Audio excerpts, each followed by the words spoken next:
Build Show friends, welcome to another episode of the New Products Guide. This is always fun because I get to show you guys the newest and the latest. But before we jump into that, I thought I'd give you a little update on my company. You know, I've been building for almost 20 years and I started this video company based around my OG YouTube channel that I started in 2008. We're co-located in the same space, both of my companies. But you know, we've been growing. I've got the Build Show Live coming this fall, and we're gonna be building a house for the show. It's actually gonna be the show house that will be on tour. It's a 24-part series. My team is growing and I need a bigger studio space. So come on in and let me show you what I'm doing about that. All right, so we've kind of used just about every space in this office. We're getting tight. I'm hiring people. We've been really busy with the Build Show, plus my building company has been busy. So here's what we did. You know, we've been trying to figure out how to use the office space that we've got and expand that space. So I use this app that you may have seen Steve Basic use for as-builts called Canvas. You can use your phone or an iPad, and the LiDAR that's built into your Apple products allows you to scan your space, and we scanned my entire office and my entire warehouse, and then we got an as-built with the actual dimensions of the space so that Chelsea, my architect, could take those as-built plans and figure out some new space planning. Because as you walk into my studio, you're gonna see my studio is tight, and we're thinking about expanding the studio into the warehouse space so that we can have a little bit bigger space, so that we could have our podcast set up permanently, and then we could move over to have another filming space, because you can see here, we call this the Rockwell Studios here in Austin, Texas. It's tight, we do everything here, all in this one space. So with Canvas, you can scan your entire location, figure out exactly what that as-built is. You can do the whole scan in like 20 minutes, and then they do all the work behind the scenes. They'll send you the file that you can upload to all kinds of different formats, depending on what you're looking for, so that your architect or you can do that full design on that space. This is an amazing product for remodelers, for people that are gonna transform their spaces. Check it out, we'll put a link below for Canvas and to try this amazing software. With that being said, I got Mark waiting for me. We're gonna do new products today. Today's Build Show, all the new and cool stuff. Let's get going.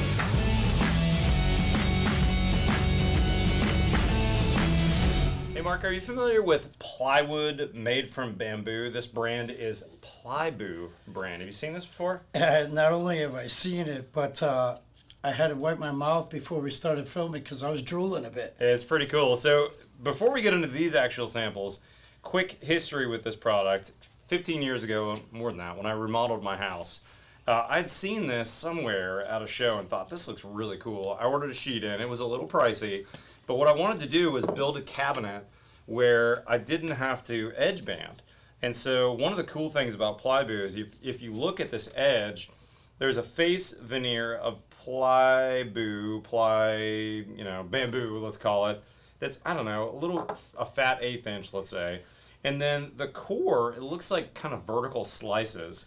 And so I really liked this edge look. And the one I used was a pre-finished, I don't know, clear, let's call it, Mark.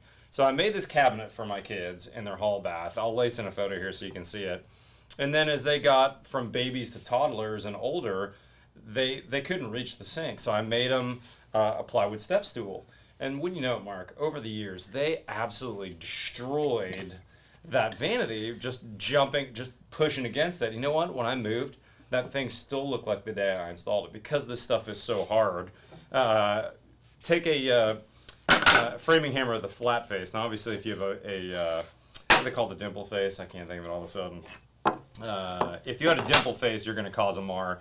But just a flat face hammer, and you'll be shocked at how seriously strong this stuff is. So, what's new since then, apparently they've come out with all kinds of interesting products. Now, what are these things called, Mark? So we have a mix, and that's what's nice. We only have some samples here, right? Mm-hmm. But we have not just for looks, and you guys are drooling there too, but the one Matt has, this is for sound. Yeah, right? So this is, it looks like under their Futura Sound collection. They sent us a bunch of samples. I really like this. I mean, pre-finished, black already in the edges, and the images they sent in the brochure are awesome. But think about this in your conference room or, you know, a podcast studio where you could put studs up with rock wool, paint your studs black. You could even paint your rock wool black, or they do make a commercial rock wool that's black already that Put would a netting absorb. over it. That's right, put a black netting over it, and then put these panels up. And what's interesting about some of these models, even Mark, is that if you look at the in-between pieces that's holding them together, they're curved, so that when noise goes in there, when sound comes in there, some of that's going to get absorbed by the rock wool, let's say, the sound absorbent behind there.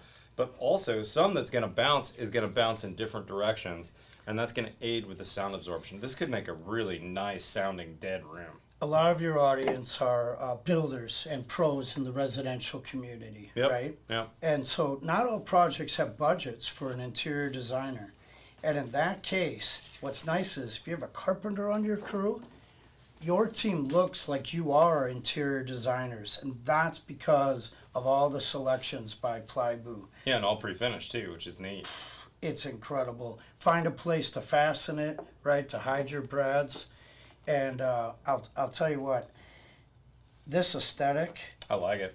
they know how to do it. So it's cross-laminated, carpenter-friendly, and whether you're commercial or residential, you've got these. It's environmentally friendly, right? Bamboo is a grass. Yeah. Quick growing and readily available. They ship.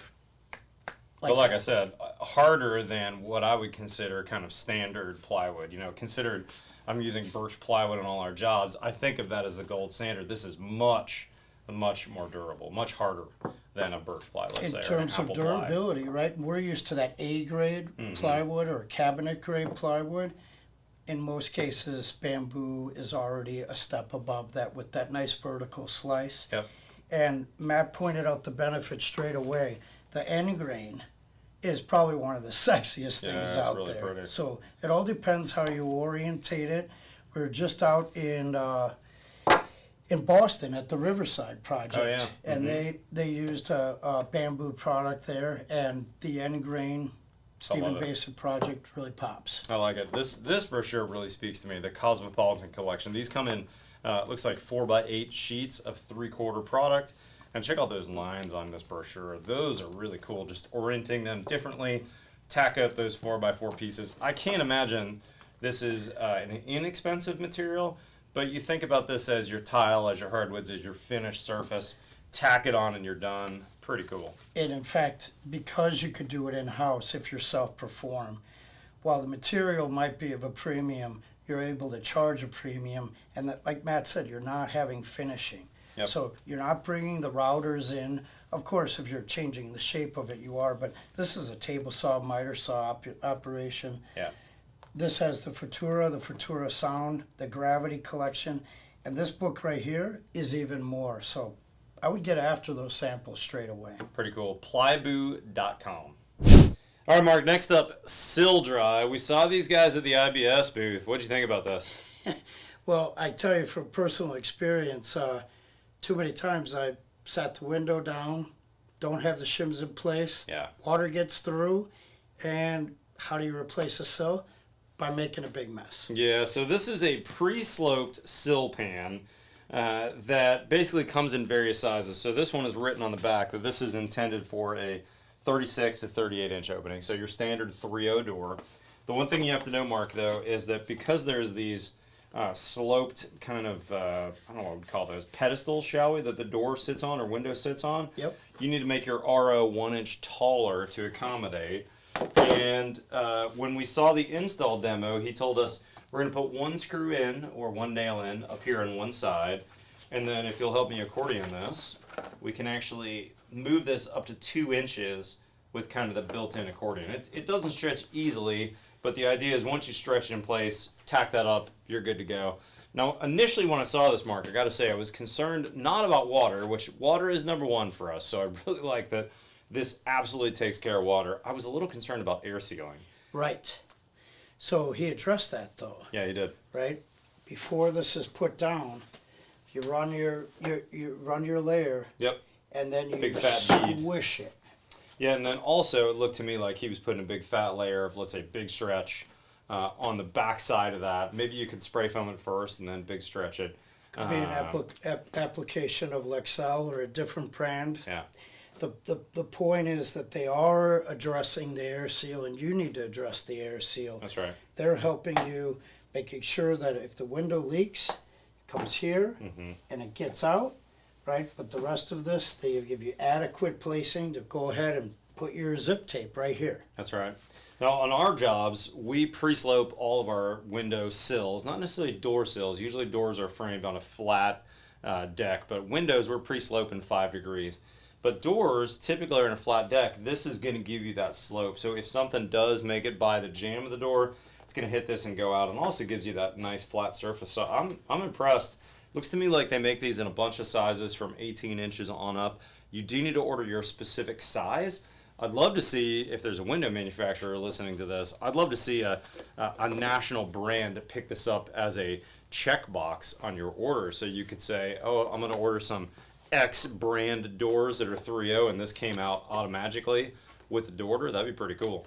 The other thing is we have that versatility. If I was walking around with some aluminum stock right now that they just formed there, totally, it's gonna get destroyed. This has that. So how long is it going to last?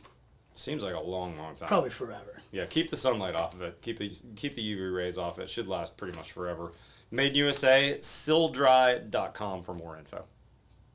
All right, Mark, next up, Zola Windows, a company out of Seattle that I believe is importing these made in Europe. That's right. Are these Passivhaus certified? They are. They call them the America's European Window Company. Okay. And through my entry days into the Passivhaus world, Zola was always cropping up. Is that right? Now, I don't remember all these options back then. More along the UPVC lines. Yeah. So that's what this is right here, UPVC. Right. Interesting that they sent us samples both in a double glaze and a triple glaze, so these thick frames can accommodate that. And I love looking at window cross sections, Mark. I nerd out about this, but it's fun to see. Like, look, they've added additional foams in here. But one of my favorite things to look at, it's gonna be a little tough. We're gonna have to zoom in here. Is how many gaskets does a window have? And you can almost say a more expensive window is going to have more gaskets, right? So this UPVC model appears to have 2 gaskets. There's a gasket right here at the hinge side, and then there's a gasket here where the sash is landing on the window. It is one of the reasons why I like fixed windows as much as possible. They're less cost, there's less movement, so there's less gasketing needed. But when you get a nice window that's not an inexpensive window, check this out. I suspect this is a more upper end window. We've got aluminum cladding to protect the wood. We've got a beautiful wood interior. Wood is also a good insulator, right? So this is nice fat wood, which is going to insulate better.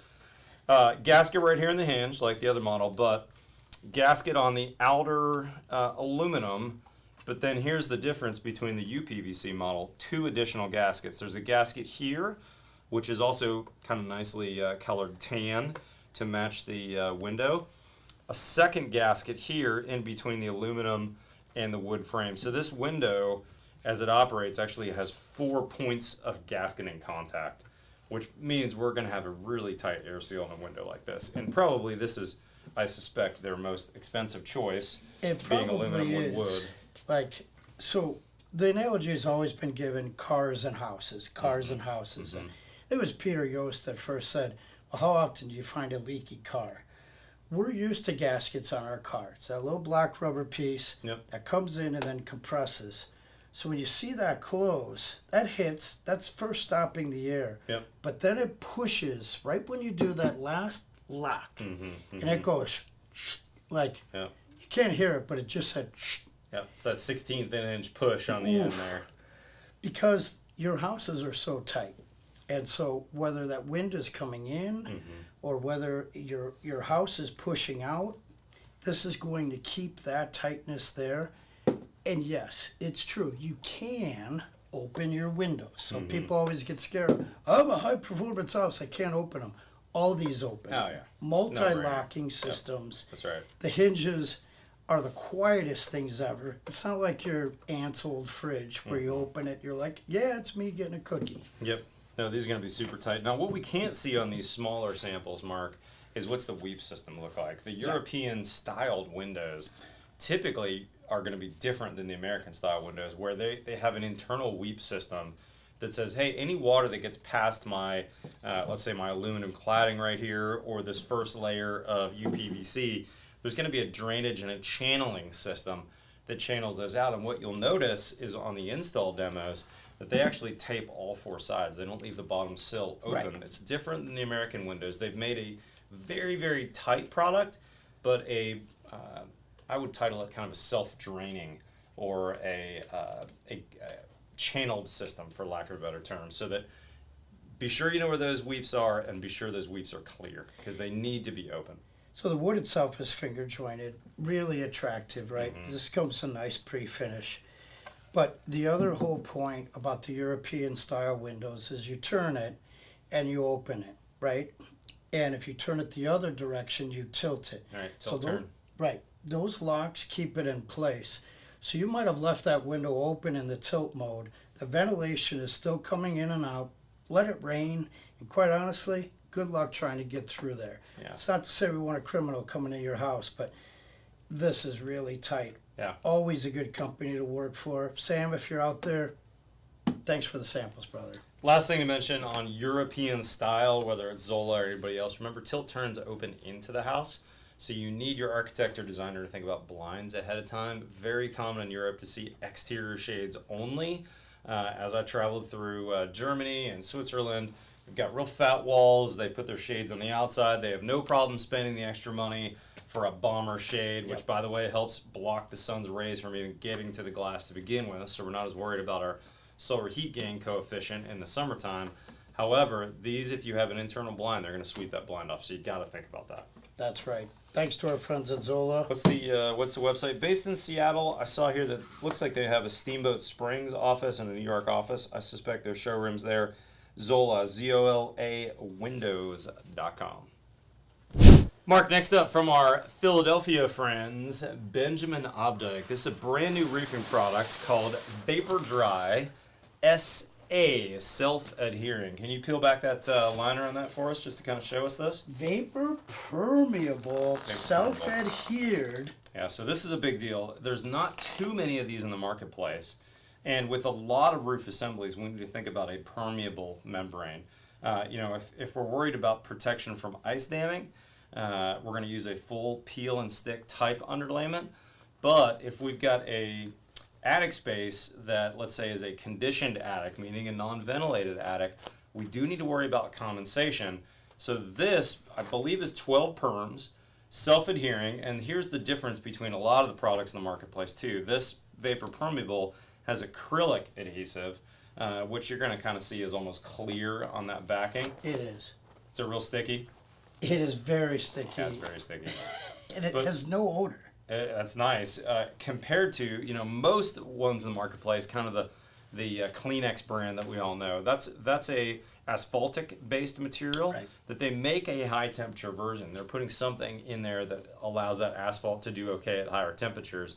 And then they make some butyl versions. I don't know if there's any butyl that are self-adhering, but this acrylic is kind of the next generation or the latest generation of adhesives. And here's the benefit for me, and I think this is true for anybody in the north, but especially in the south, very high temperature. This is up to 250 degrees.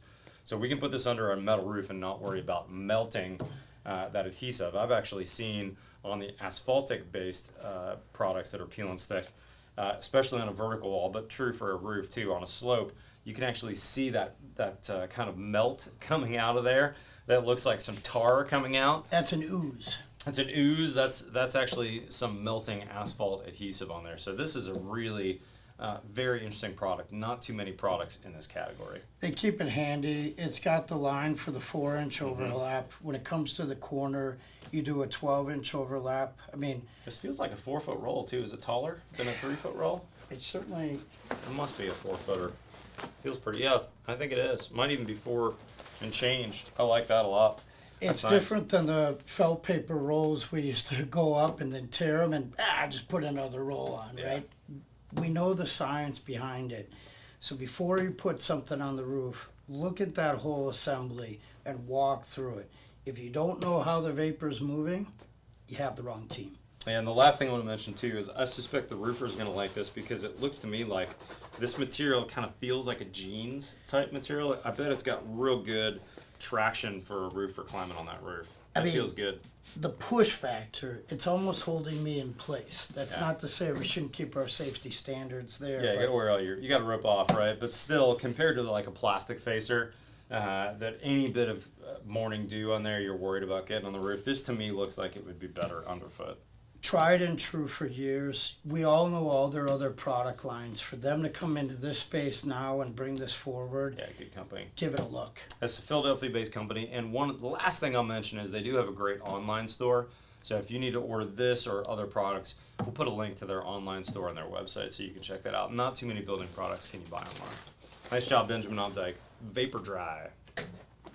Mark, what you got, brother? All the way from Maine, Matt. What is this? Timber fill. All right, so Timber HP. This is a wood fiber insulation. Fascinating, huh? So you got a 2x4 wall in your house. Yep. You want to fill up that cavity. You want to touch it. You want it from local material that's already part of the stream, right? It's not especially cut. That's an R13 on a 2x4, 2x6 wall. It's an R21.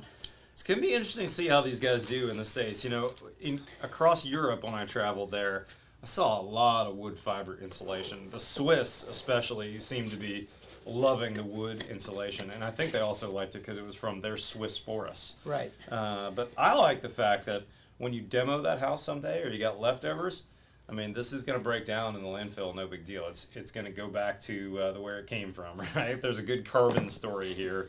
Incredible carbon story here. From an environmental side, that's what consumers are looking for. And the workforce, they're looking for it too. Yeah, now this is a fairly new startup, Timber HP, based out of Maine. I think Mark's been to the factory. Some of our other guys have been there too. They're currently making loose fill and bats. We didn't have any bats to show you, but not yet. It's a traditional bat insulation. It would cut with a bread knife. They sent us a Timber HP bread knife, but this is the same one you might buy at the dollar store to use on your insulation job. And coming soon, they have a board insulation, which is just a wood fiber board. I did some testing of this in the past, just in some Wignut kitchen testing where I put it in water to see how much absorption it would have. We're going to have to maybe do that in the future. I'm curious to see. But I was in a 24-hour test, I was surprised at how little water is absorbed on this. I thought it might act like a sponge and just soak it up. It didn't. But I wonder if there's a story from a hygric buffer capacity to say if I've got wood insulation and I had a leak in my wall, just like the 2x4 is soaking up some of that water and there's a little extra forgiveness there, I wonder if there's a forgiveness story with wood insulation too. I don't know the answer to that, but that may be something we should test. What do you guys think? Comment below. I'm curious to see what the kind of temperature in the building community is on wood fiber insulation. Is this something you've ever thought of before? Have you seen it? Would you buy it? I think they're going to be ramping up, so at some point you'll see this locally, but I suspect right now you're only seeing this probably in the Northeast. And let's curve the conversation right away. This already is ready for Class A flame spread. You heard wood, we heard wood. Mm-hmm. So let's characterize that right away. And it also resists mold and mildew, like all the insulations you're used to, right? So it's consistent, zero debris fiber, wood fiber insulation. Again, the norm in Europe, and now we have it in North America. It's a big step. So remember to support those North American companies. Yeah, that's pretty cool. TimberHP.com, I suspect, is the website. That's it. TimberHP.com. All right, Mark, next up, we got some interesting roof jacks or roof vents. Not sure I quite know the difference between a jack and a vent, but roofgoosejack.com or roofgoosevent.com. Go check this out. Line set for utilities, right? If you're building commercial, we see this all the time. Not as often on residential, but we got to run our copper line sets up to a roof. We're going to give that candy cane to make sure water doesn't get in there, but this guy has some really nice sealing abilities on there. Beyond that, they make these in 4, 6, and 8-inch models, and they've got them for vents as well. So these two you're seeing Mark and I have. This is like for a bathroom exhaust, let's say. Yep. There's a flap in there, maybe a little hard to see with the camera, but there's a flap in there to keep stuff from going backdraft. But I also really like this screen. This is going to keep the squirrels, rats, rodents, whatever out of there. Oh, you can take yours off. There you go. Appears to be maybe even stainless. And then this guy is particularly interesting. This is for a dryer in particular. And the vent that goes through the roof is insulated too, Mark. With you being a Chicago guy or a former Chicago guy, that's probably a pretty big deal for you. Yeah, and they also make it really handy. So if you look here, if you've never used the product before or you need a friendly reminder, it's more than intuitive. Mm-hmm. It's that kind of a Kia style way of looking at it. And then it's the same thing here, mirroring the female and the male. Mm-hmm. Very rigid PVC. And in this case, when your dryer's not functioning, right, you're still going to have a delta between outside and inside, all insulated. Yeah, that's nice. Plus, if this were a dryer, you're going to want to take this off probably once a year or so and clean out any lint that's in there. And these guys, interestingly enough, also have that ability. These, looks like, can unscrew and pop off. So you wouldn't have to mess with the penetration of the roof or the pipe going down to the house. Especially for the line set, right? You're pulling it up. You do the bend, and then you place the cap on. Yeah. They've seemed to think of everything. The boxes are very well marked. Good screws in there already too. They got the poly bag with directions on hand in case you don't have your signals, and you got a really nice gasket to push close that tight. And of course these appear to be PVC, which is going to be indestructible from UV rays. So very impressive. Never heard of these guys before. RoofGooseJack.com and RoofGooseVent.com. It looks like similar websites. All these products in a bunch of sizes. Impressive stuff. Very commercial grade. All right, Mark. What's next, brother? I'll tell you what. We're used to a little passive ventilation, right? Well, all electric homes, sometimes things crop up. Subslab, depressurization field. What else do you call them? Typically a radon mitigation device. All of my builder friends in the north know about this. Every house I built when I was building in the DC market had a passive radon system. Right. And for the builders who don't know about this, a lot of southern builders, we don't necessarily have a high radon risk here, but every house in the Northeast that resells, we always put a radon kit in the house, let it run for a couple days and get a score back that says, hey, my radon level is below this threshold. I want to say it's like 5 pico somethings. And if it's below that, we're okay. If it's above that, it's equivalent to your homeowners smoking like 4 packs of cigarettes a day. It's real bad for lung cancer. And radon is colorless, odorless. You have no idea you have it. So if you have a passive radon system, it's usually a perforated pipe below your basement slab in the gravel, basically, before you poured. Yep. And then it's tied to typically a 4-inch PVC pipe that runs all the way through the house and out the roof. It looks like a vent for a drain waste vent system, you know, for your plumbing system. But in fact, it's connected to that sub-slab passive system. Now, if you get an elevated radon level, you got to make it an active system, and here's where this device comes in. How do you pronounce this name, by the way? I would call it Jurlund Products, Inc. Jurlund. It sounds very Norwegian or Viking-like. Out of Minnesota, there you go. So this fan, Mark, I like the specs on this. This is 18 watts, 80 CFM, and what I really like about it, though, is it appears to have a female coupling and a female coupling. So literally all you'd have to do is cut your PVC, do a little solvent fitting, plug this bad boy into any outlet. It's only 18 watts. It's not using a whole lot. Schedule 40 PVC, right? So the standard primer and glue. And now you've got a fan that you're literally going to run 24/7.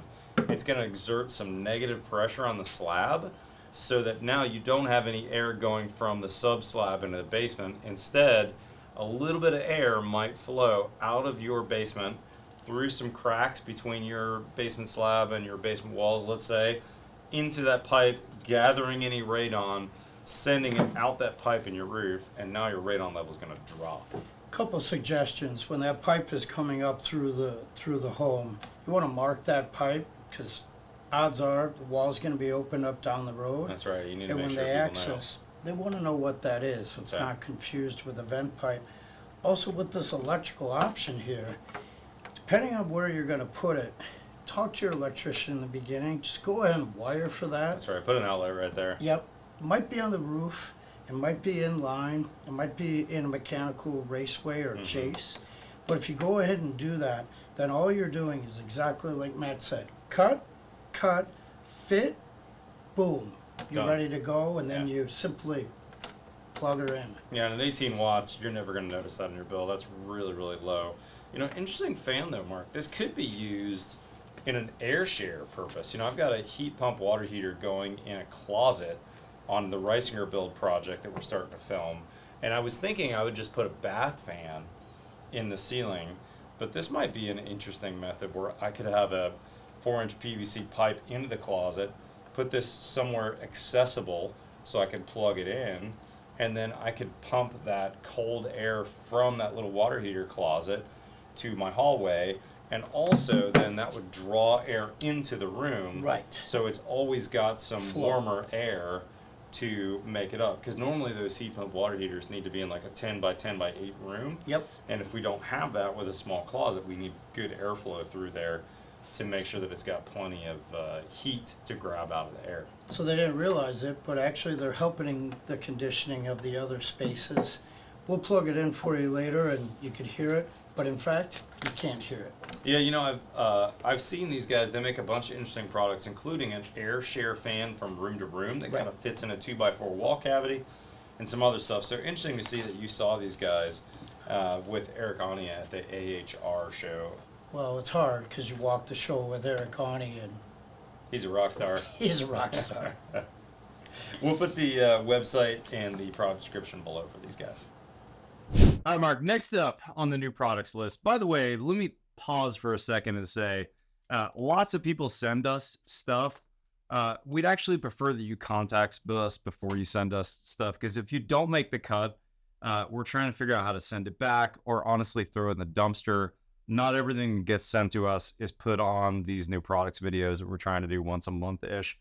This one, on the other hand, is a pretty interesting product that we liked, sent totally out of the blue. It's called the Comfy Light by Paxic Lighting, and it's something I've never seen before, and it took me a second to wrap my brain around it, Mark. So We were what probably is for a this? little bit. That's Yeah. genuine, right? So people are used to can lights, and I'll say that these guides are really helpful for placements. Yep. But we learned right away that we're not looking at a regular can light. Because of what's going on in the shell here and what's going on in the trim kit, this is for our venting, right? Yeah, it's a 2-in-1 light vent combo. What? I've never heard of that before. Well, our puzzle part, right? We brought it right to this would be a great way to exhaust. That's what I was thinking when I first saw this. I mean, if you look at that 6-inch vent right here, and then you look at the light that fits in there, there's not a lot of free space, but these vents are very concealed, and that would be just a black hole if this was in the ceiling of your water closet. So my first thought when I saw this was this would make a fantastic exhaust out of your shower, assuming it's wet rated. I actually don't know. It is. It is, okay. Out of your shower, out of your toilet spaces. And then you could hook this to a remote blower fan. You know, a Fantech, Panasonic, a bunch of those guys make remote mounted fans. That's kind of interesting. It is interesting, and we're talking about the barrier at the top and the penetrations. Maybe you're using the drywall, maybe there's a membrane back there, but now it's less penetrations because you have your lighting and your venting, heat, cooling all in one. Yeah, my one concern then, Mark, is if you were going to use this on heating and cooling, there's not a lot of vent space in this, even though it's a 6-inch duct. So you got to do the calcs. You'd have to really talk to your HVAC guy or your mechanical engineer to find out, you know, will this really give you the CFM you're expecting in that room? Because of course we're doing our manual J's, and we know how much each space is going to need for CFM. So Your lighting Just be designer cautious. and your mechanical team, they're gonna not be used to sharing the same space. So if it works, like in the bathroom, in the laundry, that's a really good application. There's a bonus. What's the bonus? Right here on the back, we have an adjustment, 2,700 to 6,000. Oh, that's kind of cool. So they've thought about So just flip the switch and you can change it before you install it. before you install. Because you might have another manufacturer's LEDs somewhere else and you want to match the You Kelvin wanna align it. temperature. They did That's they kinda did neat. go ahead and think about kind of treating this almost as a boot, right? Mhm. There's a little insulation on there. Again, where you place them and how you place them, make sure it's in line with your goals. And if you don't have goals, get a better team. Yeah, that's right. Comfy Light from Pack 6 Lighting. We'll put a link in the description below. All right, next up, Mark. A specialty product from a company that makes some really interesting things that honestly I didn't know a lot about. Allied Molding Products that makes a complete line of fiberglass boxes. So non-metallic, but the deal about fiberglass, which honestly I didn't know about till they sent us some samples, is fire rated without the use of a putty pad, and a really good STC rating, sound transmission coefficient. Fire is not as big a deal for me in the residential. Anybody who does commercial, it's a really big deal. But the STC rating is a big deal for us, Mark. We really like having quiet houses. And in general, anytime we punch a hole in the wall, like an electrical outlet, that's a big hole in the sound barrier between rooms. So we've spent a lot of time and money in the past on soundproofing, sound mitigation. So these STC rated boxes without the use of a putty pad, this is kind of a big deal. I really like this. They've got a couple different options, including this guy. They call that the slider box. Which is incredible because with this simple screw, now you plan for a depth, the depth changes, right? We have a thicker tile. Yeah. We have a wall cladding on the inside, wall treatment, right? Now we're adjusting that box, stays mounted, and the box adjusts. Really great innovation. Yeah, not only that, but I'm reading this too. It's interesting. It's a pretty fair amount, 0 to 2 inches of adjustability. So you got a wall that you're going to all of a sudden put some 3/4 inch shiplap on, so you got some Delta Millworks wood in, and all of a sudden, oh, wow, I need to adjust this for my outlets. Super easy to do. Where, like you said, happens a lot. I plan for a thinner tile, but a thicker tile gets spec'd. This is kind of nice that it's just one screw to do that. The other product I really like from these guys, though, will definitely tickle your fancy because I know you're an air tightness guy. What's this? I'm telling you, so air sealing is a big thing, right? It's part of the code. If your team's not doing it, odds are your competitors are, right? Yeah, that's right. So we're getting there, and they went ahead and they came out with Vapor Seal. It's a registered mark, and they're concerned with air leakage. And I tell you what, they really honed it in. Look at the durometer of this, how this comes together. Very thick. Not only that, too, Mark, what I like about this is where the cables come through, where your Romex is poking through. This looks like it's going to seal really nicely. Maybe not 100% perfectly, but darn close. I might still consider putting a bead of some sealant on there. Put some Lexel, some big stretch where that wire comes through. But I've never seen such a nice gasket on a box before. That's really nice. 2-hour fire resistant material, right? Like these are the innovators of fiberglass boxes. So hats off to this family for bringing this out. Yeah. And allowing our industry to be safe and a little bit quiet. You got something special over there. Yeah, that's kind of cool. In the multi-gang boxes, they've got a divider that you can purchase that allows you to pop this in, and now I can put high volt and low volt in the same box. So I might have, let's say, 3 switches of high volt here, pop the divider, and then I can have low volt in the same box and still meet code and fire resistance. These things are pretty beefy looking. I'm impressed. This is a neat product, Mark. So we're eliminating time here. We're sharing space there. And what's going to happen, your joists are in, you have your lighting plan tied out, and they say, hey, Matt, can your team put in a ceiling fan for us? I do a lot of ceiling fans, but they need to be strong. What do they have on that side, Mark? Talk about old work strong. I'm telling you. I don't know. This is a family-friendly show. I don't know about the old SOB marketing here, but It is pretty funny. They grabbed our attention. We had some good chuckles. The strong old box is what SOB stands for. You may not have known the company that makes this, but when you see what's inside, you've used it, and you will continue to use You it. probably will. This looks like marketing from the old days. You know, my grandfather was started as a linesman and was one of the first guys to bring electricity to rural Ohio. Wow. Pre-World War II. And this, prior to that, his dad actually was the first one to invent a gas lamp that was for bridges. Wow. And so there's actually only a few, 2 or 3 of them left. My brother has one, the Reisinger gas lamp. Whoa. It lit the first bridge in Ohio. And this marketing looks like it's from those kind of days. I like that throwback. This seems like a cool family-owned company.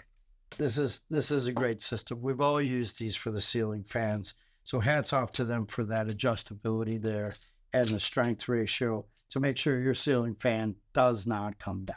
We'll put a link to Allied molded products in the description below for everything we talked about. Okay, Mark, next up, I don't know how to pronounce this name. Sudol?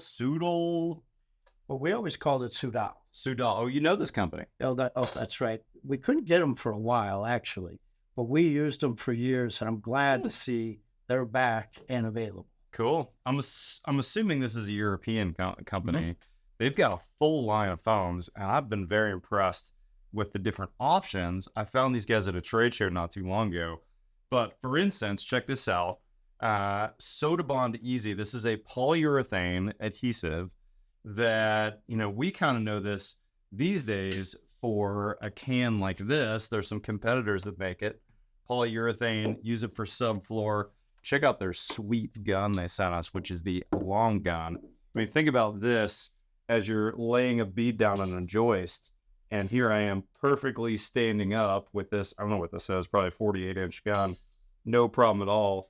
And if you're not familiar with these polyurethane adhesives, this actually is the best bond you're going to get out there with these enhanced products like, you know, Advantech, which we like, has a lot of polyurethane adhesive.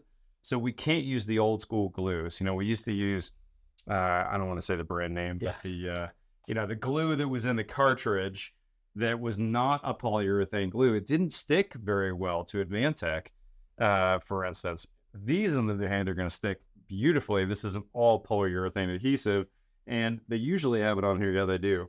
1 can of foam is going to take 12 cartridges off the table. In other words, you'd have to go through 12 cartridges to equal 1 can of foam.